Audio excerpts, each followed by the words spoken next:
अक्सर देखने को मिलता है कि अपना काम गिनवाने के लिए, खुद को जनता की नज़रों में अच्छा दिखाने के लिए पार्टी अपनी वाहवाही करती है, अपने काम गिनवाती है, तारीफें करती है ताकि एक अच्छा इंप्रेशन जमा पाए। लेकिन जब विपक्ष आपके काम की तारीफ कर दे, आपकी सीट में एकाएक हुई बढ़ोतरी को गिनवा दे, तो समझ लीजिए कि आपने जनता के दिलों के साथ साथ विपक्ष के दिलों में भी घर कर लिया है, उनके दिलों को भी जीत लिया है।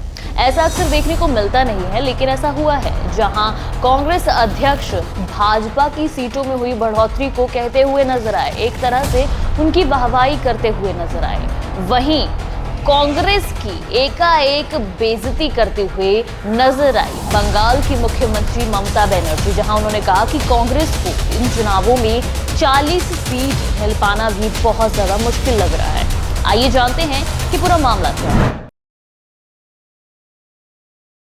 जैसा कि हम सभी जानते हैं कि कांग्रेस के दिन प्रतिदिन हालात कैसे बिगड़ते जा रहे हैं और वहीं राहुल गांधी लगातार यात्राएं करते हुए ही नजर आ रहे हैं। इस पर भी कटाक्ष करते हुए ममता बनर्जी ने उन्हें बहुत बुरी तरह से बेइज्जत किया। लेकिन इससे पहले जानते हैं कि भाजपा की किस तरह वाहवाही की गई, वो भी कांग्रेस के अध्यक्ष के द्वारा।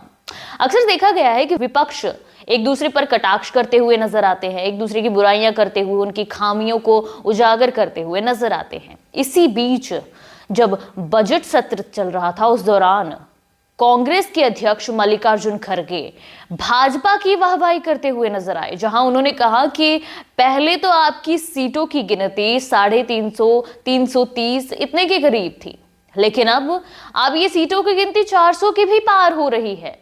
ये शब्द सुनकर एक पल के लिए लगा कि शायद उनकी जुबान फिसल गई है, लेकिन नहीं, वो अपनी जुबान पर अटल रहे। उन्होंने यही शब्द कहे, जिसके बाद भाजपा की तरफ से काफी ज्यादा इसमें समर्थन प्रकट किया गया, खूब सारी तालियां बजाई गई। वहीं प्राइम मिनिस्टर नरेंद्र मोदी भी मुस्कुराते हुए नजर आए, और मुस्कुराए भी क्यों ना, उन्होंने जनता के भले के लिए इतना काम किया है कि अब विपक्ष भी उनके पक्ष में बोलता हुआ नजर आ रहा है।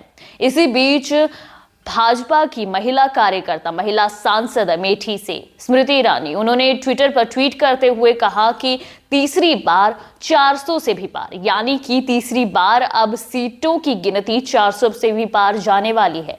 और इस पर तो विपक्ष भी अपनी सहमति जता रहा है, यानी कि भाजपा ने तो विपक्ष पर भी कब्जा कर लिया, लेकिन विपक्ष के क्या हालात होने वाले हैं, इस बारे में भी बात करेंगे। पहले आप नजर डालिए इस वीडियो क्लिप पे।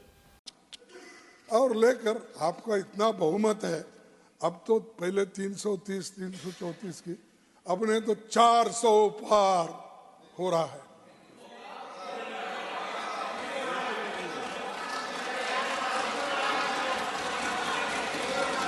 अरे 400, अरे तुम चुन के आओ सर, मेरा दावा है ये लोग ठहर के चुन के आने दो सब।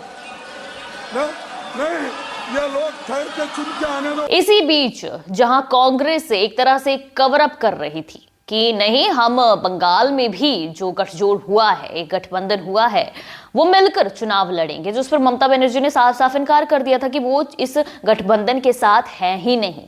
वहीं अब जब कोलकाता में केंद्र की कुछ स्कीमों को लेकर विरोध कर रही थी ममता बनर्जी, इसी बीच उन्होंने कहा कि कांग्रेस को किस बात का अहंकार है, आखिर किस बात का अहंकार है, क्योंकि कांग्रेस की स्थिति ऐसी हो चुकी है कि इन चुनावों में 400 जहां भाजपा को कहा गया है, कांग्रेस 40 सीटें तो जीत के दिखाए। 40 सीट मिल पाना भी बहुत ज्यादा मुश्किल है। इसी पर कटाक्ष करते हुए ममता बनर्जी ने कहा कि जो भी सीटें थी कांग्रेस की, कांग्रेस जहां जहां जिस क्षेत्र में जीत रही थी, अब उस क्षेत्र में भी जीत के तो दिखाए। अगर कांग्रेस में अहंकार इतना ही भर चुका है, एक बार कांग्रेस बनारस और प्रयागराज पर जीत के दिखाए, भाजपा के जो क्षेत्र हैं उन पर एक बार जीत हासिल करके दिखाए। वहीं राहुल गांधी जब बंगाल आए, अपनी भारत जोड़ो न्याय यात्रा के समय बंगाल पहुंचे, ममता बनर्जी ने इस पर भी कहा कि उन्होंने इस बात की उन्हें नोटिफिकेशन ही नहीं दी, बताया ही नहीं, इस बारे में बातचीत ही नहीं की गई। उन्होंने कटाक्ष करते हुए, साफ साफ राहुल गांधी का नाम ना लेते हुए एक बात कही कि अब शायद राजनीति छोड़कर फोटोशूट पर ज्यादा ध्यान दिया जा रहा है, कहीं चाय वाले के साथ तो कहीं किसी ऐसे ही सब्जी मंडी में खड़े होकर फोटोशूट कराए जा रहे हैं, और शायद ऐसी उम्मीद रखी जा रही है कि वोट मिल जाएंगे। लेकिन कटाक्ष करते हुए साफ साफ ममता बनर्जी का यही कहना था कि वो तो बंगाल से चुनाव लड़ ही रहे हैं, अकेले लड़ रहे हैं, लेकिन कांग्रेस में अगर दम है, अगर उनमें इतना ज्यादा अहंकार है, तो वो एक बार इस चुनाव में 40 सीटों के करीब तो सीटें जीत के दिखाएं।